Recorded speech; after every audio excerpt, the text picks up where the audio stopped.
Bonjour à toutes et à tous et bienvenue dans ces Nuits de la lecture initiées par le ministère de la Culture et de la Communication qui, dans le contexte sanitaire que nous connaissons, se dérouleront cette année en partie en format virtuel. Je précise que cette rencontre numérique La Voix des Pages est proposée par l'association La Plume de Pan qui existe depuis plus de 10 ans et promeut le livre audio dans ses dimensions sociales, culturelles et pédagogiques. Elle remet chaque année plusieurs prix, comme le Grand Prix du livre audio au Centre national du livre, le prix du public et une plume de Pan des lycéens. Si le contexte sanitaire le permet, il devrait y avoir en 2021 une riche actualité pour la plume de Pan, avec un festival du livre audio à Strasbourg, du 16 au 22 mai, étendu pour la première fois au podcast, et des rencontres francophones du livre audio juste avant, du 14 au 15 mai. Il y aura enfin le lancement du festival virtuel du livre audio en partenariat avec l'Institut français, afin de rendre le livre audio plus visible auprès des communautés francophones à travers le monde. Dans le contexte actuel et ses difficultés, la mise en lumière des acteurs, des comédiens et des éditeurs devient essentielle. Elle se prolonge aujourd'hui dans un tout nouveau projet, le lancement du podcast La Voix des Pages, premier podcast de chronique en format audio et papier, en partenariat avec Lire Magazine Littéraire, que nous découvrirons tout à l'heure. Avec son titre évocateur, La Voix des Pages rend hommage à la tradition immémoriale de la lecture à voix haute et à ces moments de partage que l'on appelait au Moyen-Âge les voix des pages. Cette année, vous le savez, la thématique des Nuits de la lecture est relire le monde. Dans le cadre des rencontres La Voix des Pages, des auteurs et des comédiens ont été sollicités pour proposer leur relecture, ou tout du moins leur lecture du monde, comme le comédien et metteur en scène Daniel Mesguich et Maëlys de Kerangal, qui est à mes côtés. Bonjour Maëlys de Kerangal. Bonjour. Et merci d'être présente avec nous. Je rappelle que vous êtes l'auteur de romans et de nouvelles publiés aux éditions Verticales. Parmi eux, on peut citer Corniche Kennedy en 2008, Naissance d'un pont en 2010, prix Médicis et prix Franz Hessel, Tangente vers l'Est en 2012, prix Landerneau, ou Réparer les vivants en 2014, lauréat d'une douzaine de prix littéraires, dont le prix du roman de l'étudiant France Culture Télérama, le grand prix du livre RTL Lire, ou le prix Orange du Livre, traduit en 35 langues, adapté au cinéma et au théâtre. La même année, vous recevez le Grand Prix de littérature Henri Gall de l'Académie française pour l'ensemble de votre œuvre et publié à ce stade de la nuit aux éditions Guérin, réédité chez Vertical en 2015, puis Un chemin de table en 2016 dans la collection Raconter la vie des éditions du Seuil. En 2018 paraît Un monde à portée de main, roman d'initiation à la peinture en décor, qui interroge la nature et les pouvoirs de l'image. En janvier 2019, Kiruna, reportage dans une mine de fer au nord du cercle polaire, est paru aux éditions de la Contrallée. Maëlys de Kerangal, merci d'avoir accepté notre invitation pour évoquer votre relation à la lecture et à la lecture à voix haute, notamment à travers les livres que vous avez enregistrés en format audio, Un monde à portée de main et Réparer les vivants, chez Écoutez Lire Gallimard. Avant de vous écouter lire deux extraits de ces romans, nous allons démarrer cette rencontre par une première séquence consacrée à votre vision de la lecture, du livre audio et de la voix. Et c'est précisément sur la voix que porte ma première question, car dans une récente tribune, vous vous êtes intéressé à la voix humaine en tant que, je vous cite, « trace rémanente de notre animalité », trop souvent considérée, cette voix humaine, comme le propre de l'homme. C'est vrai que la voix est omniprésente, je pense, dans le travail des écrivains. En tout cas, dans le mien, c'est une question très, très importante qui, d'ailleurs, surgit en plusieurs endroits. Dans ce texte du Monde, j'avais le souci de dire que la voix qui est la voix articulée, qui est vraiment l'homme est le seul animal en fait à pouvoir articuler des sons. Donc la voix est considérée comme étant le propre de l'homme, mais j'avais à cœur de montrer que dans la voix humaine se croise aussi notre animalité, notamment sous la forme du cri, par exemple, le cri qui n'est pas contrôlé, parce que l'homme est aussi le seul à pouvoir contrôler ses émissions vocales. Alors, je trouvais que c'était intéressant de montrer peut-être que ce qui faisait la nature de notre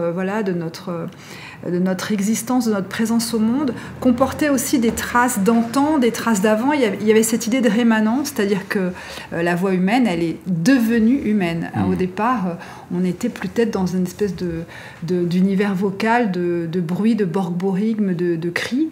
Et ça, déjà, je trouve que c'est une première chose intéressante. Et puis ensuite, quand on écrit, et quand on lit, on a affaire à des voix. On a affaire constamment à des voix. Quand on lit, on se demande déjà quelle est la voix que l'on entend en soi. Est-ce que c'est moi, je me dis, est-ce que c'est ma voix que j'entends quand je lis en silence? Est-ce que c'est la voix de l'auteur? Ou est-ce que c'est pas une autre voix, encore une autre, qui serait peut-être la voix du texte ou une autre voix encore plus énigmatique.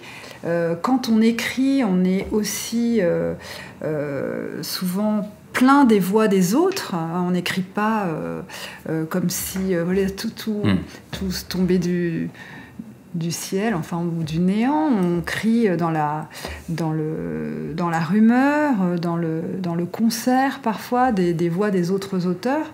Et souvent, il s'agit d'orchestrer quand même des voix. Et parfois sur certains textes, je pense là peut-être par exemple pour Réparer les vivants, il s'agit il y a une question de fréquence que l'on essaie de trouver dans les premières lignes du texte et vraiment de tenir jusqu'à la fin. Et voilà, cette question de la voix, elle est tout le temps présente sous une forme littéraire, mais aussi sous une forme très organique. Moi, je lis beaucoup à voix haute.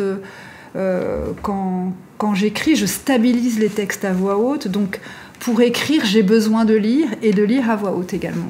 Oui, mais alors il y a plusieurs écoles autour de la voix. Il y a par exemple Paul Valéry qui considère que la voix définit la poésie pure, et puis on a Michel Leiris qui lui nous dit que la voix n'existe que pour manquer. Alors dans cette palette très large aujourd'hui, et puis d'auteurs comme ceux du Nouveau Roman qui se sont aussi beaucoup intéressés à l'oralité et à la voix, où est-ce que vous vous situez?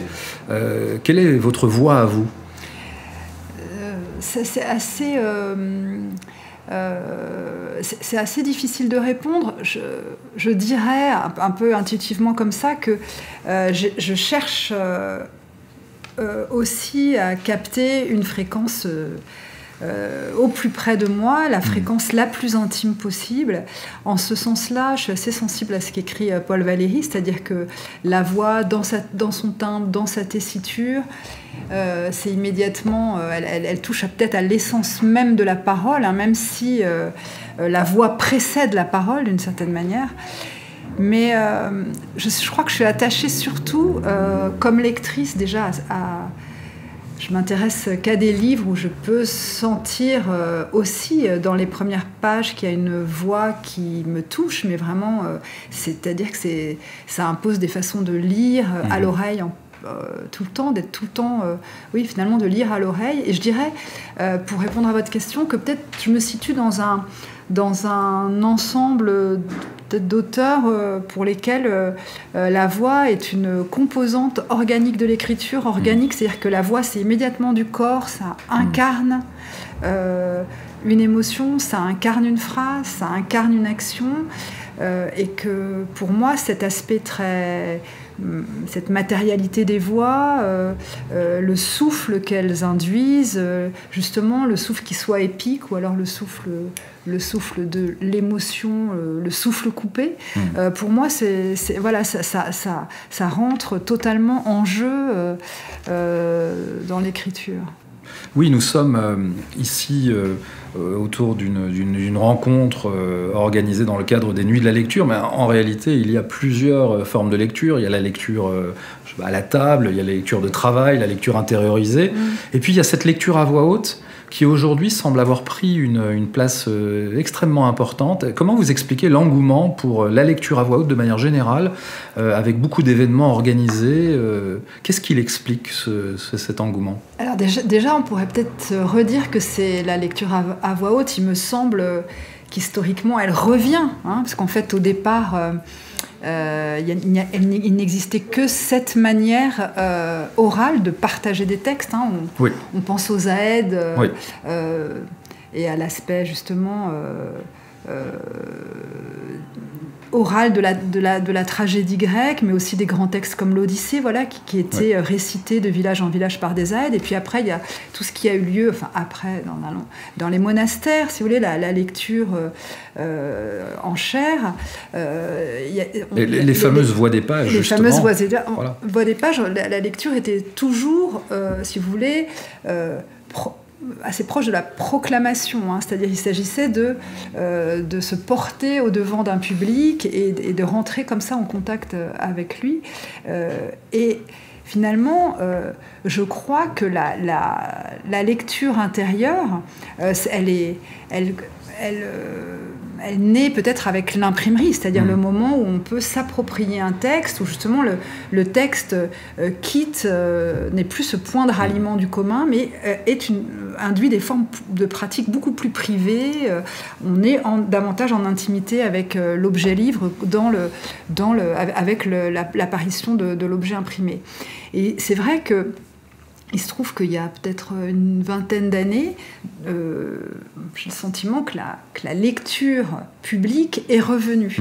Et elle est revenue sous une forme assez intéressante, parce qu'elle est souvent portée par les auteurs eux-mêmes, mais elle est également portée par des acteurs, mais qui n'interprètent pas, enfin qui la jouent assez peu, qui se tiennent un peu sur une espèce de frange, une espèce de frontière, une espèce de ligne de crête entre la théâtralisation du texte et puis une lecture plus neutre. Et on remarque qu'il y a beaucoup de festivals qui se sont emparés de cette forme, et je crois que si elle touche autant, c'est parce qu'elle permet tout simplement un partage des textes. Et un partage qui est en fait assez puissant, parce qu'en fait je pense qu'arriver à rester 50 minutes, 1 heure, voire même parfois plus, dans l'écoute d'un texte qui parfois est une fiction, donc qui parfois n'est pas un texte qui se donnerait comme une conférence, ou même comme des formes de poésie, mais plutôt une histoire qu'on vous raconte.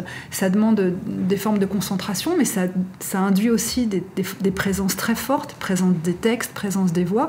Et c'est vrai que ça a eu un succès vraiment important, il y a toujours du public dans les lectures, et les lecteurs aiment... ils aiment lire, mais ils aiment aussi entendre lire. Et c'est vrai que ça s'est énormément développé. Je crois vraiment que ce qui est beau dans la lecture publique, le fait de lire à voix haute ces textes ou les textes des autres en public, c'est que ça définit une communauté de lecture. Immédiatement, ça trace un espèce de périmètre commun où des êtres sont rassemblés dans l'écoute autour d'un texte. Et c'est quand même assez intense et assez fort.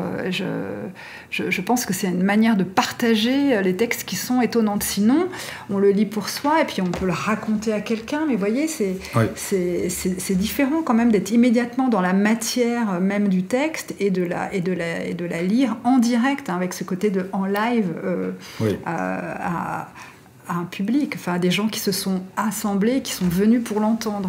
C'est assez fort quand même comme moment.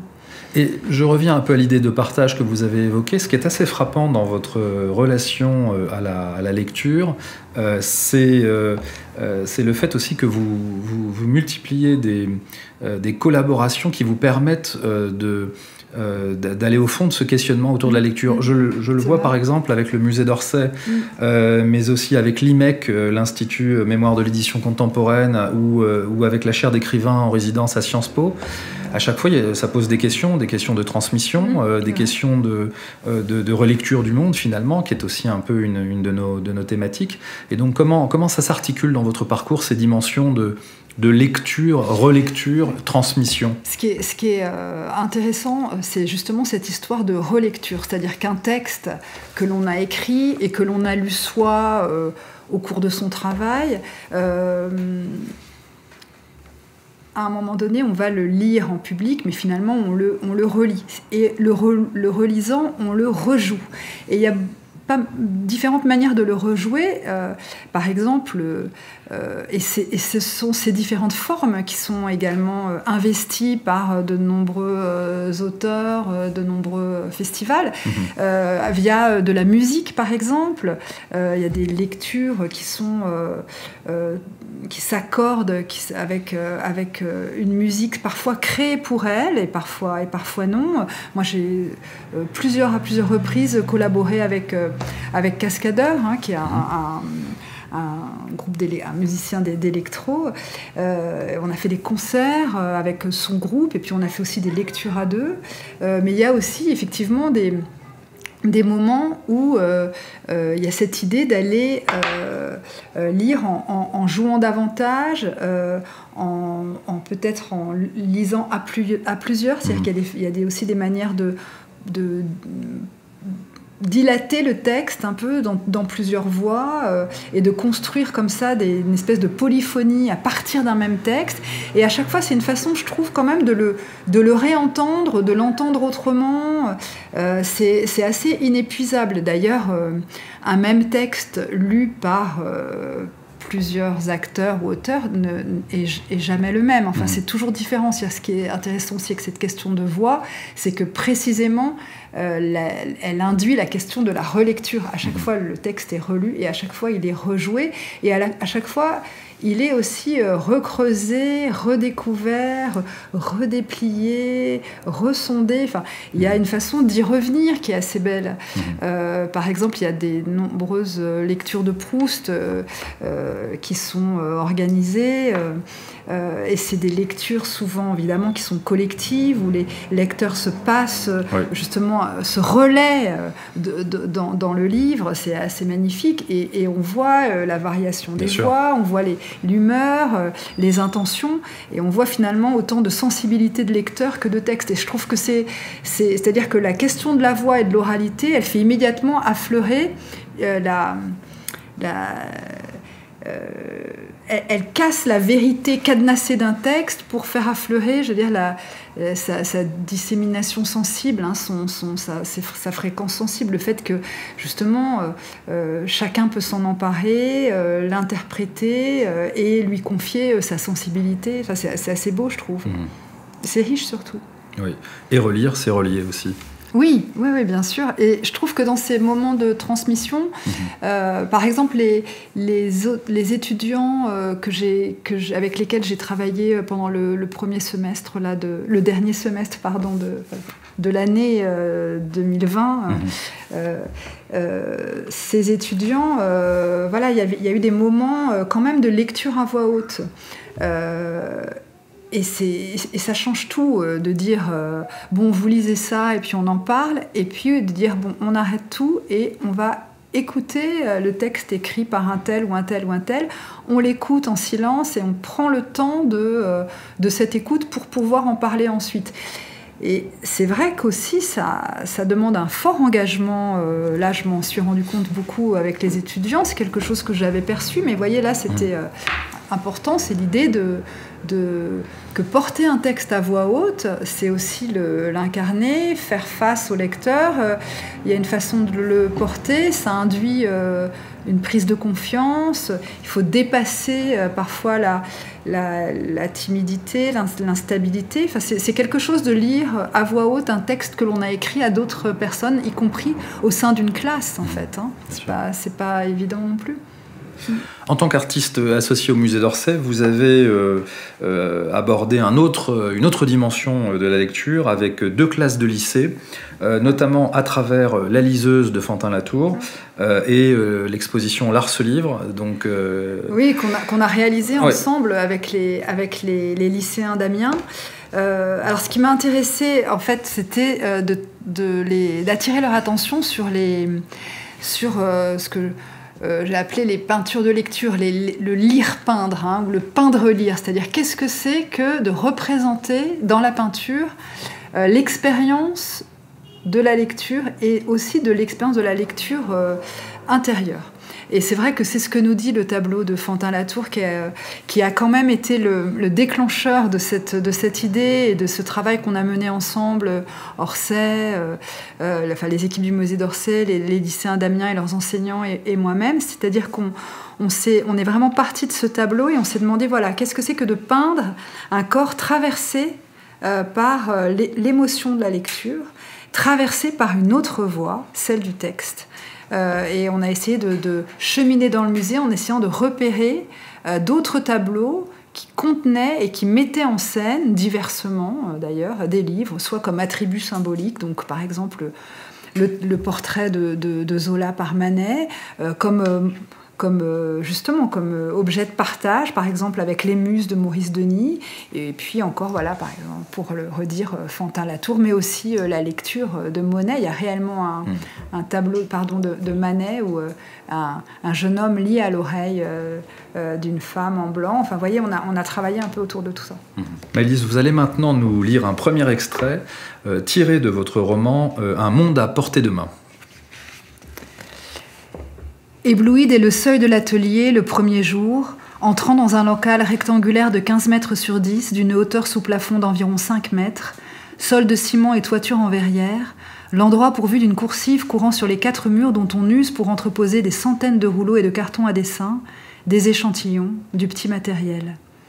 Paula aime immédiatement la lumière de commencement qui baigne l'endroit, une lumière blanche, mate, d'autant plus limpide que le vestibule et le corridor sont troubles, comme s'il fallait en passer par ce sas d'opacité pour y voir clair avant de se mettre au travail.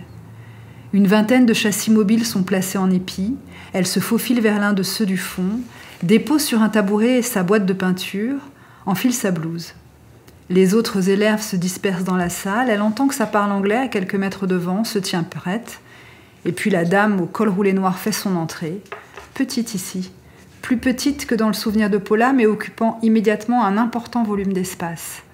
Après quoi, c'est l'inventaire, la directrice appelant chaque pinceau par son nom, et les élèves vérifiant sa présence dans leur boîte. Et ceux de Paula sont beaux et propres, la virole étincelante, la touffe douce. On distingue ici un pinceau à la vie, un pinceau à soie de porc, un petit gris, un nez pointé, un stripper, un effilé à hampe de bois en martre Kolinsky, et celui qu'elle considérait comme son pinceau fétiche, un pinceau à laque en poil d'ours d'Alaska, un cadeau que Marie, sa mère, lui avait offert la veille de son départ. Nombreux sont ceux dont Paula méconnaît la fonction et qu'elle a rangé là comme on rassemble une bande avant un braquage, s'assurant de leur présence silencieuse et loyale, et qu'elle regarde à présent avec curiosité. Ce sont là des outils créés pour refaire le monde. La douleur dans la foulée. La pratique en atelier est effectivement assez physique, euphémisme risible. Et la charge de travail qui percute aussitôt l'étudiante est d'autant plus violente qu'elle n'a jusque-là que peu épuisé sa jeune personne. Mal au crâne et mal au nez, les sinus à vif. Mal au dos, la cambrure de 20 ans n'est qu'un feu de lombaire. Mal aux pieds, ses talons se cloquent à piétiner toute la journée devant son panneau, si bien qu'au 3e jour, elle se résout à commander sur Internet une paire de running à semelle incurvée spécialement fabriquée pour les marathoniens. Et il y a cette douleur, contractée à force de lever le pinceau et de le maintenir à l'horizontale, qui lui enflamme l'épaule et pèse sur l'omoplate. Paula fait connaissance avec ce corps où elle est née, il était temps. Ce qui la surprend tout de même, ce sont ses yeux, douloureux dès le premier soir comme des bleus sur lesquels on enfonce l'index. Octobre, les bois. Sensation d'entrer dans une pénombre que trouent çà et là des puits de lumière, dans un espace acoustique que traversent, harmonieux ou dissonant, d'autres corps et d'autres voix. D'autres langues aussi, et celle que l'on parle dans l'atelier est une langue inconnue que Paula doit apprendre, qu'elle décrypte, penchée sur des schémas anatomiques qui définissent un plan de coupe transversale, tangentielle ou radiale, un bois débité sur d'os ou scié sur quartier, ce que désigne la loupe, le moiré ou la maillure, la fibre, le parenchyme et les vaisseaux. Elle garde dans la poche de sa blouse un petit répertoire à couverture noire et un crayon de graphite. Elle engrange les mots, tel un trésor de guerre, tel un vivier, troublée d'en deviner la profusion, comme une main plonge à l'aveugle dans un sac sans jamais en sentir le fond, tandis qu'elle nomme les arbres et les pierres, les racines et les sols, les pigments et les poudres, les pollens, les poussières, tandis qu'elle apprend à distinguer, à spécifier puis à user de ces mots pour elle-même, si bien que ce carnet prendra progressivement valeur d'attelle et de boussole, à mesure que le monde glisse, se double, se reproduit, à mesure que la fabrique de l'illusion s'accomplit, c'est dans le langage que Paula situe ses points d'appui, ses points de contact avec la réalité. C'est dur. Elle se demande chaque matin si elle va tenir la distance. 6 mois, un automne et un hiver. Se répète que tout cela va s'arranger, c'est une question de jours, et qu'elle va prendre ses marques. Mais elle peine à établir une cadence. Passé le choc initial, dont elle s'ouvrira par la suite avec la délectation frimeuse de ceux qui ont reçu le baptême du feu, et s'imaginant avoir trouvé une sorte de tempo, elle se laisse aller à dormir davantage, à bagnauder sur les réseaux sociaux pour un post à sa bande, à ses copines, la follette. Un bref moment de déprise qui lui vaut un retour de bâton d'une telle force qu'elle reprend illico les pratiques initiales, lever à 6 heures, coucher à minuit, déconnexion des réseaux sociaux, bye bye tout le monde, fini la parlotte. On avait ricané sur la toile. C'est le couvent ton truc ou quoi? Curieusement, Paula s'était enorgueillie de cette allusion à sa vie d'ascèse. Elle avait souri, après quoi elle avait radicalisé son silence, tardant de plus en plus à répondre aux messages des copines qui lui réclamaient des photos des mecs de l'école, effaçant sans même les lire les textos de son ex-petit copain qui n'avait pas encore admis, semble-t-il, qu'entre eux c'était fini pour de bon, et la harcelait d'insinuations sexuelles gratinées sans aucun rapport avec la teneur plutôt chaste de leur relation. Les signes qu'elle envoie hors de l'institut s'amenuisent jusqu'à disparaître complètement, et tout juste consent-elle à répondre au téléphone quand sonne la rue de Paradis. Elle se grise, fascinée par ce qu'elle impose à son corps, et parce qu'elle n'aurait jamais cru pouvoir supporter, par la sensation de déceler, au cœur du travail, une dépense inconnue, de quoi brûler. Merci Maëlys pour cette belle lecture qui introduit en beauté la suite de nos échanges, notamment autour de la question de l'oralité, de votre monde, de votre univers. Là, on entre maintenant dans votre univers. Il faut souligner que ce livre, comme Réparer les vivants, a fait l'objet d'un enregistrement en livre audio. Mais j'aimerais d'abord vous demander pourquoi vous avez choisi cet extrait avec Paula Karst au travail, avec ce labeur extrêmement exigeant. Parce que je pense que c'est le moment de l'initiation et que c'est un roman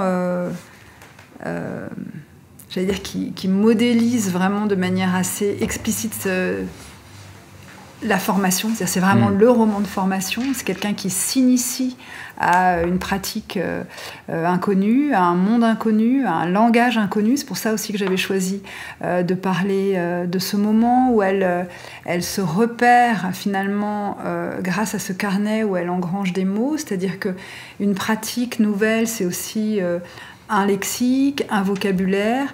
Elle rentre en plus dans un univers qui est dominé par des exigences de précision, par le souci du détail. Et il y a à la fois l'émerveillement, on sent qu'elle retient son souffle, et aussi il y a un choc physique qui me semble intéressant. C'est-à-dire que l'initiation, c'est toujours une histoire de corps, c'est-à-dire que ça vous traverse. Tout d'un coup, vous passez, d'ailleurs, le livre est conçu comme ça, c'est vraiment 6 mois, elle passe dans un sas, dans cet atelier de la rue du Métal, elle reçoit des mots, des techniques, elle apprend des gestes, et puis quand elle en sort, elle est censée pouvoir reproduire les surfaces du monde. Donc pour moi, cette initiation, c'est un moment intense et j'avais envie de la lire. Oui, puis il a aussi une ponctuation assez particulière. J'ai évoqué le fait qu'il existait en livre audio. Est-ce que ça a joué, par exemple, dans l'idée d'en faire un enregistrement en audio, en mettant en valeur cette ponctuation et ce rapport à la langue particulier ? Je pense que c'est quelque chose que j'aime vraiment faire dans la lecture à voix haute. C'est, si vous voulez, suivre la phrase, la dire en rejouant, en ressaisissant toute la ponctuation qu'il a formée. Parce que moi, j'écris plutôt pas que ça, mais c'est vrai que j'ai une phrase qui est quand même assez ample, assez longue surtout, qui se déploie, qui se déplie avec des ressauts, des bifurcations, des ramifications, etc. C'est un flux que j'essaye évidemment d'arrêter, il ne s'agit pas que ça déborde, etc. Mais néanmoins, cette espèce de charge de langage, je dois absolument le rendre intelligible et le rendre lisible. Et pour moi, c'est vraiment le rôle de la ponctuation. Donc là, quand je lis, je me rends compte que certains moments du texte sont intelligibles parce qu'ils sont ponctués d'une certaine manière.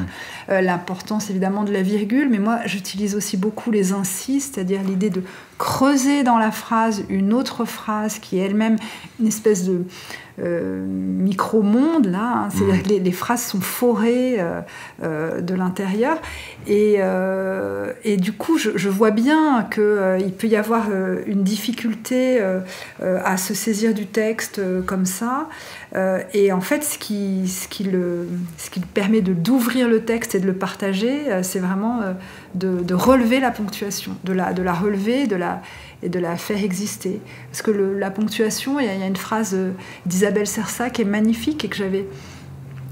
qui revient en écho dans Réparer les vivants, c'est que la ponctuation, c'est le corps de l'auteur dans la phrase. Hein.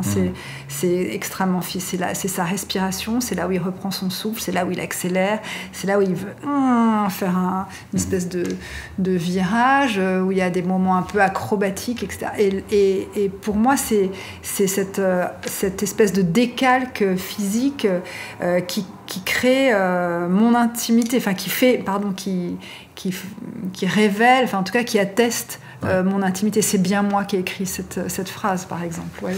Oui, alors c'est bien vous, et ce qui est intéressant aussi, notamment avec Réparer les vivants que vous venez de citer, c'est que d'autres s'approprient aussi vos textes, et que se posent notamment, alors pas dans le cas du livre audio où vous lisez vous-même vos livres audio, et non pas un comédien. En revanche, Réparer les vivants a fait l'objet d'adaptations théâtrales, de 2 adaptations théâtrales. Il a d'ailleurs été aussi adapté au cinéma, mais au théâtre, finalement, votre texte, votre ponctuation, votre intimité, votre intériorité, elle disparaît un peu. Ça peut se déplacer, oui.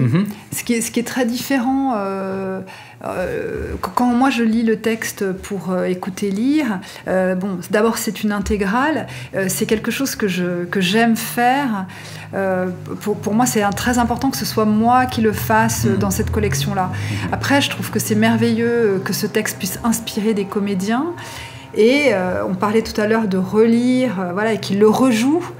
Finalement en relevant leur propre lecture du texte. Et d'ailleurs, ces 2 adaptations, elles étaient sensiblement différentes. Elles avaient toutes les 2 à peu près la même durée, 1 heure, 1 heure et quart. Quand c'est moi qui lis, le Lix fait environ...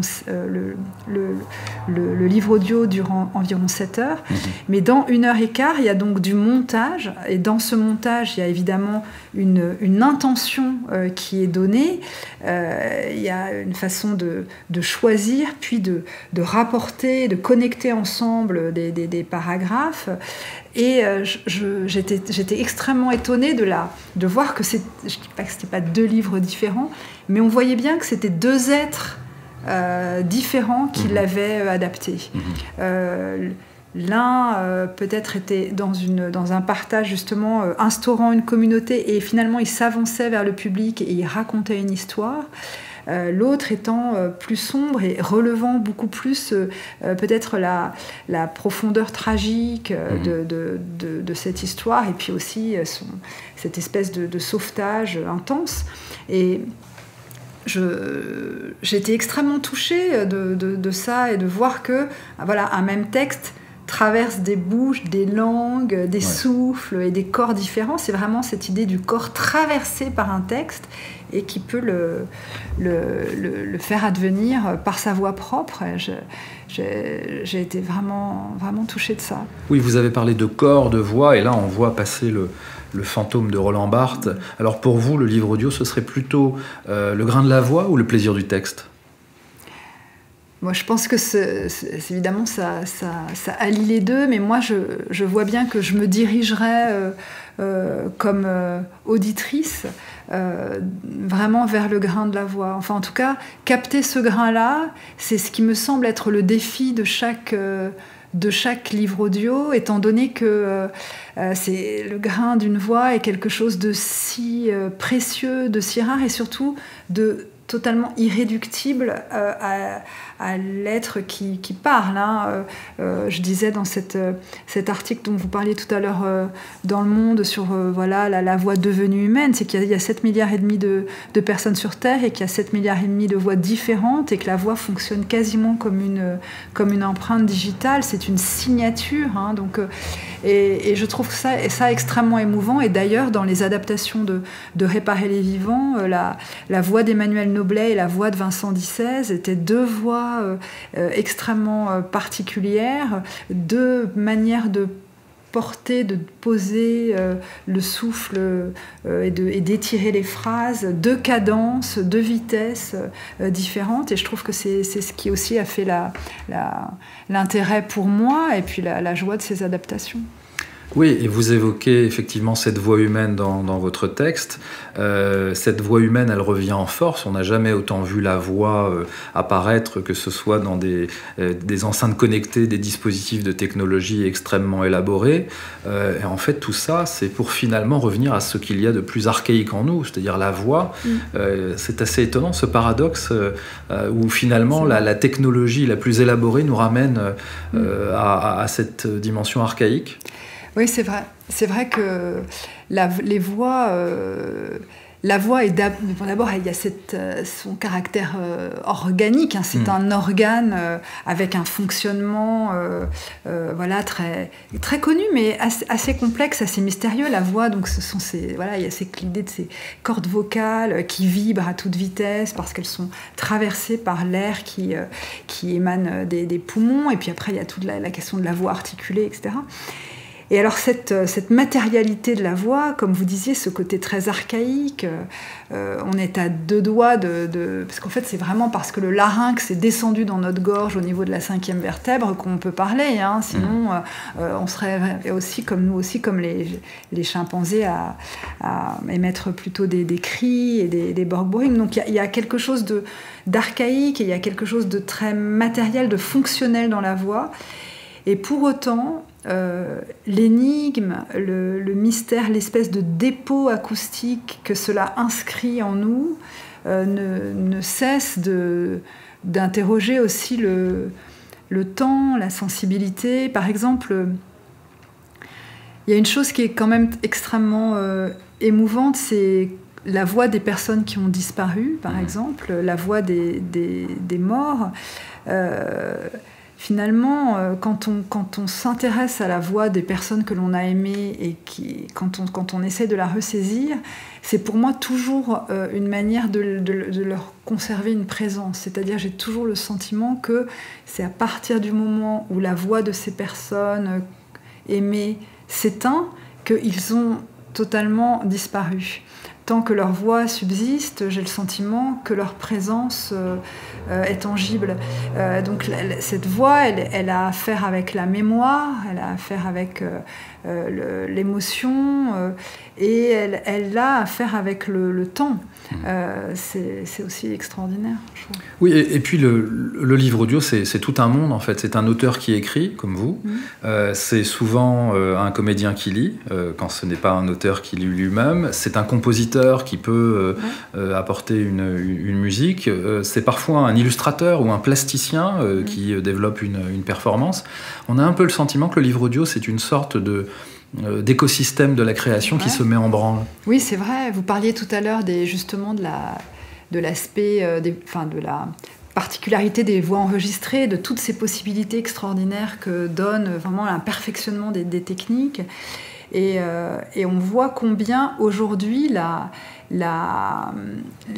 voix, le livre audio arrive à faire converger des tas de pratiques différentes. Et je dois dire que le confinement actuel joue un rôle très important, en tout cas le démontre. On voit bien que, par exemple, je parlais tout à l'heure de ce travail fait avec des étudiants que j'ai donc pu voir seulement avec une interface Internet. Si vous voulez, à un moment donné, la bande passante permettant de faire voir les visages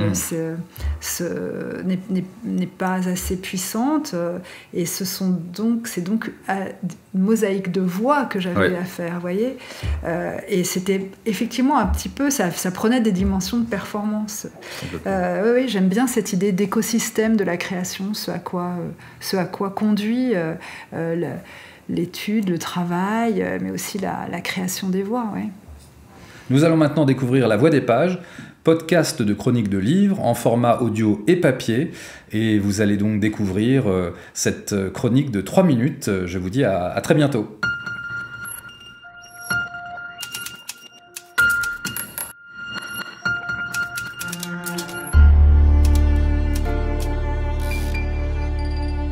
La Voix des pages.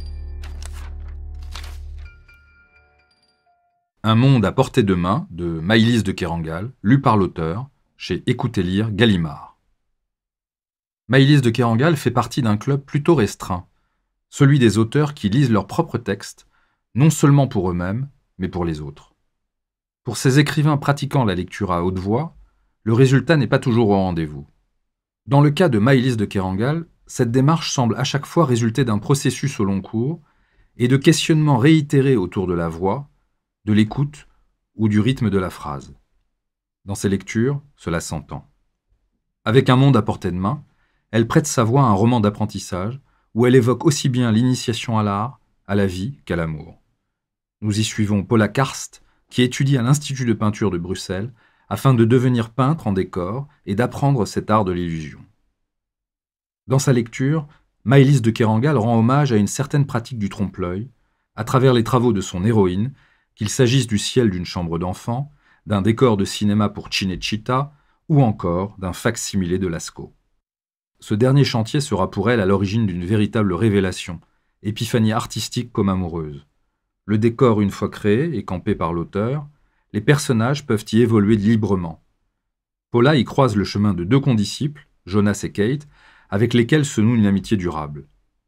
À Paris ou à Bruxelles, à Rome comme à Moscou, elle s'engage corps et âme, et l'on ressent chez Maëlys de Kerangal cette même implication très physique dans la lecture, rapprochant l'acte d'écrire de celui du travail de la matière. Un monde à portée de main est également traversé par une sorte de persistance rétinienne, celle d'images comme un dessin tracé 20 000 ans auparavant à Lascaux, ou tiré de ce que l'écrivain Roger Calois appelait l'écriture des pierres, cet alphabet secret et crypté de l'univers.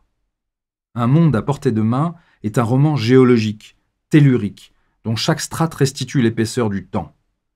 Dans une autre lecture, celle de Réparer les vivants, son succès phénoménal, le rapport au temps était absolument différent. Mise en récit d'une transplantation cardiaque, elle était marquée par l'urgence, enfermée dans les 24 heures séparant la mort du donneur et la greffe. La lecture de Maëlys de Kerangal y était dictée par le rythme lancinant d'un compte à rebours, d'une machine infernale. Avec ce monde à portée de main, elle explore désormais une éternité. Maëlys, nous allons poursuivre notre échange autour d'une 3e séquence qui cette fois sera consacrée à vos 2 livres et à leur univers, à leur monde à chaque fois. Et l'idée, c'est peut-être de rentrer dans le cœur du texte, peut-être en commençant avec Un monde à portée de main, parce qu'il y a dans Un monde à portée de main, quand on l'ouvre, une surprise qui a été la mienne, qui est de découvrir cet incipit. Alors on parlait tout à l'heure de la longueur de la phrase, et effectivement elle est longue puisque c'est 20 lignes à peu près, hein. Alors je vais les citer, hein. Paula Karst apparaît dans l'escalier, elle sort ce soir, ça se voit tout de suite. Un changement de vitesse perceptible depuis qu'elle a claqué la porte de l'appartement, la respiration plus rapide, la frappe du cœur plus lourde, un long manteau sombre ouvert sur une chemise blanche, des bouts de sa talon de 7 cm et pas de sac, tout dans les poches, portable, cigarette, cash, tout, le trousseau de clés qui sonne et rythme son allure, frisson de caisse claire, la chevelure qui rebondit sur les épaules. L'escalier qui s'enroule en spirale autour d'elle, à mesure qu'elle descend les étages, tourbillonne jusque dans le vestibule, après quoi, interceptée in extremis par le grand miroir, elle pile et s'approche, sonde ses yeux vairons, étale de l'index le fard trodant sur ses paupières, pince ses joues pâles et presse ses lèvres pour les imprégner de rouge. Cela sans prêter attention à la coquetterie cachée dans son visage, un strabisme, divergent, léger, mais toujours plus prononcé à la tombée du jour. Quelle phrase! Et alors, vous savez, cette phrase, elle m'a fait penser à la force de Coriolis. Cette force qui fait que le siphon attire inexorablement, et puis c'est Paula Karst, votre héroïne, qui descend cet escalier, c'est l'image de cette volée de marche, et c'est assez emblématique de votre style, de votre façon d'écrire. Oui, je pense que c'est une phrase qui désigne assez bien, enfin qui modélise assez bien ce que j'ai envie de faire. Après, je la trouve pas parfaite ni rien, mais ce que j'aime dans cette phrase, c'est qu'elle tente, en tout cas, d'attraper un mouvement. C'est-à-dire, on la prend... vous voyez, cette expression que nous, on apprend au collège, in medias res, c'est-à-dire qu'on la prend, hop, elle claque la porte, et puis il va y avoir cette descente.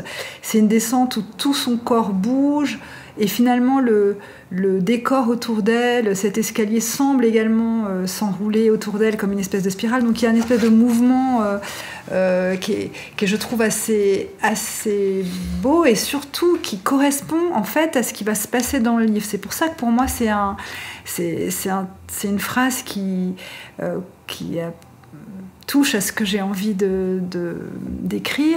C'est qu'elle n'est pas, si vous voulez, comme un espèce d'exercice de style, un peu regardez comme ma phrase est longue et tout, mais plutôt, c'est une fille qui descend des escaliers et qui finalement, avec un espèce de pas de vis, dans un livre qui s'apparente aussi à une forme de descente, puisqu'au final, on va essayer de descendre dans les couches du temps et d'atteindre cette cavité, ces peintures rupestres qu'elle va devoir reproduire. Et donc il y a toute cette espèce de descente dans le temps. Et j'aimais bien l'idée qu'elle dévale, j'aimais bien la vitesse, j'aimais bien la prendre tout de suite en mouvement. Ça me plaisait. Et c'est vrai que c'est une phrase qui est longue, mais il fallait installer ce mouvement et cette descente.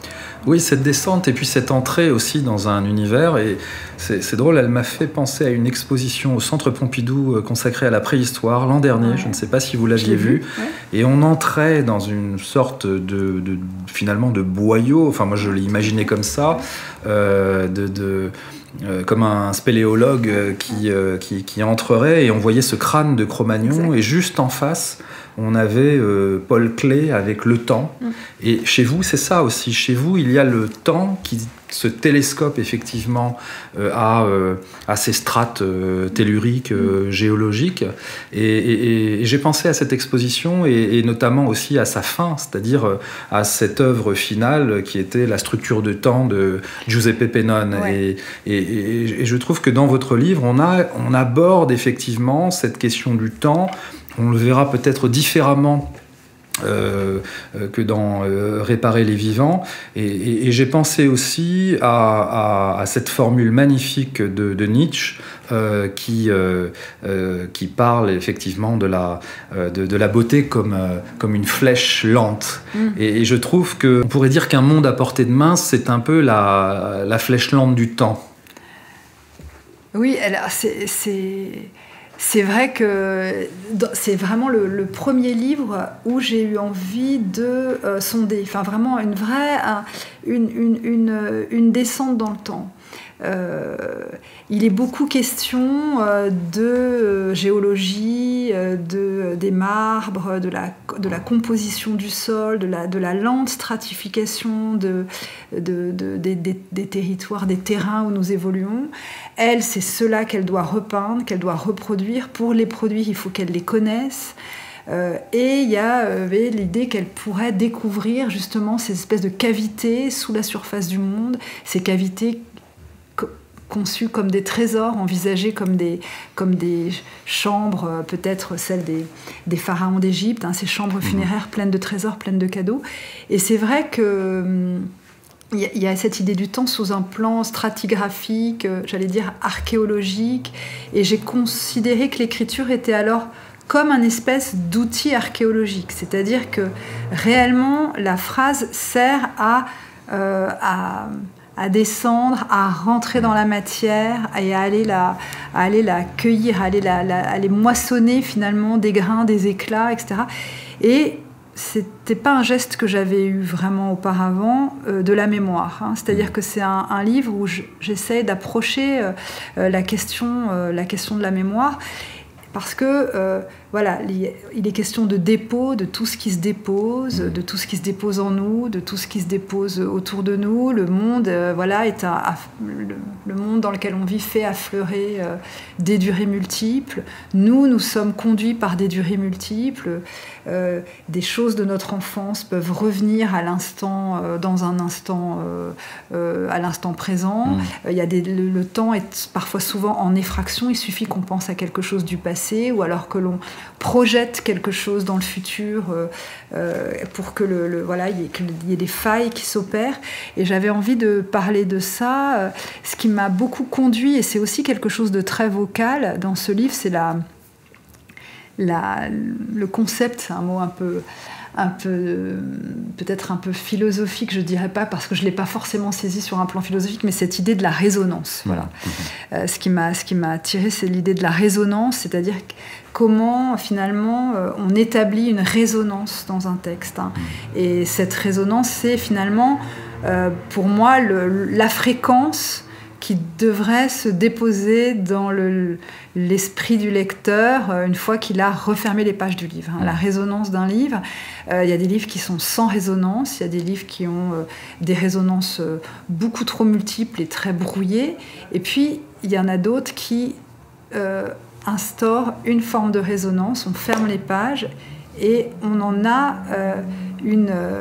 je dirais encore peut-être cette histoire de signature vocale, une fréquence vocale et qui vous accompagne. Et ça a été, c'était très important, et c'était aussi quelque chose d'un peu archéologique pour moi en tout cas. Oui, archéologique, mais aussi minéralogique, géologique. Oui. On peut penser à Roger Caillois et l'écriture des pierres. Il y a quelque chose de cet ordre. Je l'ai vraiment lu ce livre, il était près de moi quand j'écrivais Un monde à portée de main.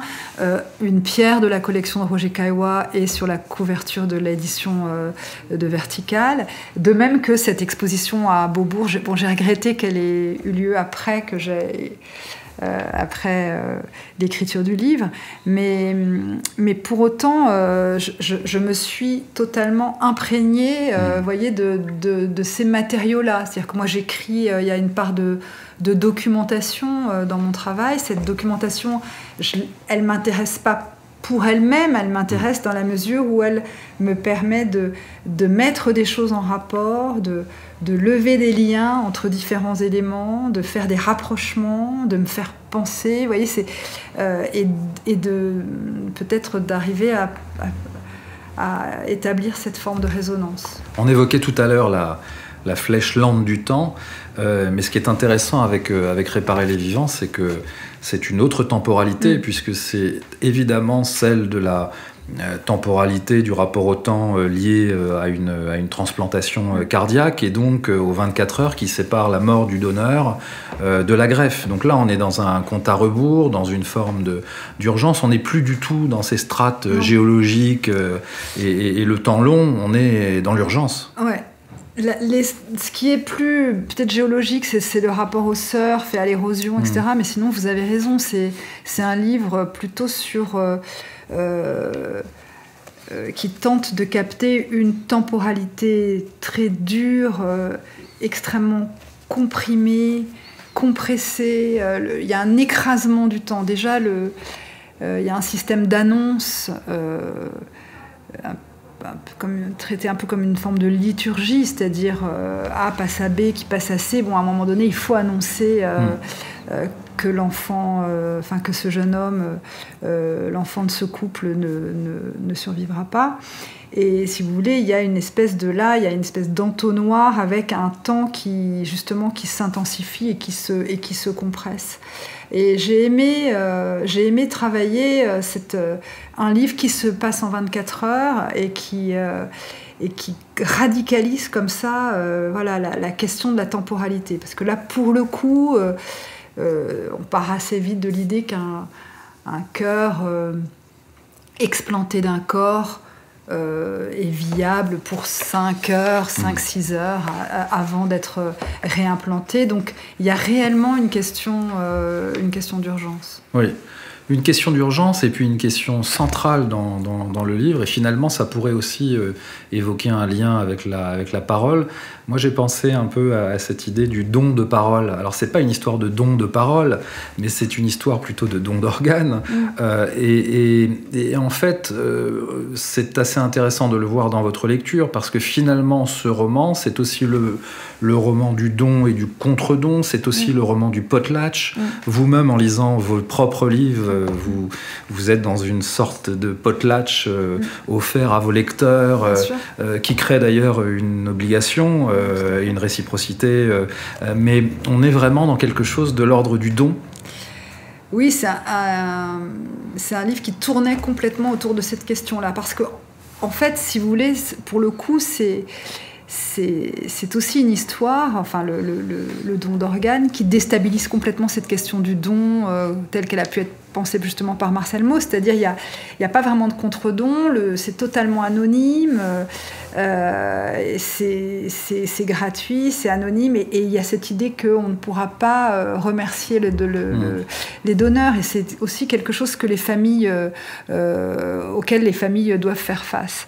Mais la question du don, je trouve qu'elle se diffusait sur l'ensemble du texte, parce qu'il y a beaucoup de manières de donner, je trouve, qui sont à l'œuvre dans ce livre. Il y a évidemment la question du don du cœur, mais il y a aussi des histoires d'écoute, des histoires d'attention. Qu'est-ce que c'est que donner son attention? Qu'est-ce que c'est de se pencher comme ça vers autrui? Il y a la question du soin aussi qui est abordée dans ce texte.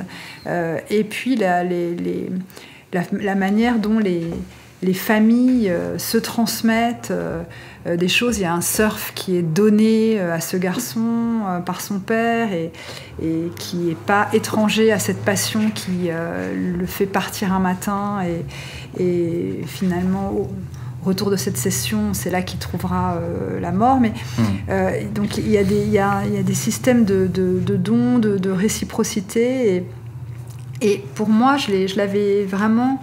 Vous parlez de dons, c'est vrai, c'est l'image du relais, c'est-à-dire vraiment on se donne quelque chose, le cœur est acheminé du corps de Simon dans celui de Claire par une équipe qui se relaye, et le cœur est donné à chacun, passe entre les mains de chacun sans perdre, sans se dévaluer, sans perdre de son pouvoir de vie, de sa vie. Et c'est vraiment ces espèces aussi de micro-dons à l'œuvre dans le livre qui m'intéressaient. Et puis il y a aussi des voix dans Réparer les vivants, et vous allez maintenant nous lire un deuxième extrait. Des voix qui s'enchevêtrent, qui se percutent, qui se rattrapent. Il faut qu'elle réfléchisse, qu'elle rassemble et qu'elle ordonne, qu'elle puisse émettre une phrase claire à Sean quand il arrivera, épargné. Qu'elle enchaîne les propositions de manière intelligible. Primo, Simon a eu un accident. Deuxio, il est dans le coma, gorgé de gin, dresseur de loulou, dynamiteur d'aqueduc. Tertio, la situation est irréversible. Elle déglutit en pensant à ce mot qu'il lui faudra articuler. Irréversible. 4 syllabes qui vitrifient l'état des choses et qu'elle ne prononce jamais, plaidant le mouvement continu de la vie, le retournement possible de toute situation. Rien n'est irréversible, rien, a-t-elle coutume de clamer à tout bout de champ. Elle prend alors un ton léger et balance sa phrase comme on secoue avec douceur celui qui se décourage. Rien n'est irréversible, hormis la mort, le handicap. Et peut-être alors qu'elle virevolte, tourne sur elle-même, peut-être qu'elle se met à danser. Mais Simon, lui, non. Simon, c'est irréversible. Le visage de Sean en fond d'écran, ses yeux fendus sous les paupières indiennes. C'est clair sur son téléphone. « Marianne, tu m'as appelé. » Illico, elle fond en larmes. Chimie de la douleur. Incapable d'articuler un mot tandis qu'il prononce de nouveau « Marianne, Marianne ?» Sans doute dut-il croire que l'écho de la mer à l'étroit dans la darse brouillait son écoute. Sans doute dut-il confondre la friture sur les ondes et la bave, la morve, les larmes tandis qu'elle se mordait le dos de la main, tétanisée par l'horreur que lui inspirait brusquement cette voix tant aimée, familière, comme seule une voix sait l'être, mais devenue soudain étrangère, abominablement étrangère, puisque surgie d'un espace-temps où l'accident de Simon n'avait jamais eu lieu. Un monde intact, situé à des années-lumière de ce café vide. Et elle dissonnait maintenant, cette voix. Elle désorchestrait le monde, elle lui déchirait le cerveau. C'était la voix de la vie d'avant. Marianne entend cet homme qui l'appelle et elle pleure, traversée par l'émotion que l'on ressent parfois devant ce qui, dans le temps, a survécu d'indemne et déclenche la douleur des impossibles retours en arrière. Il faudrait un jour qu'elle sache dans quel sens s'écoule le temps, s'il est linéaire ou trace des cerceaux rapides, comme un hula-hoop, s'il forme des boucles, s'enroule comme la nervure d'une coquille, s'il peut prendre la forme de ce tube qui replie la vague, aspire la mer et l'univers entier dans son revers sombre. Oui, il faudrait qu'elle comprenne de quoi est fait le temps qui passe.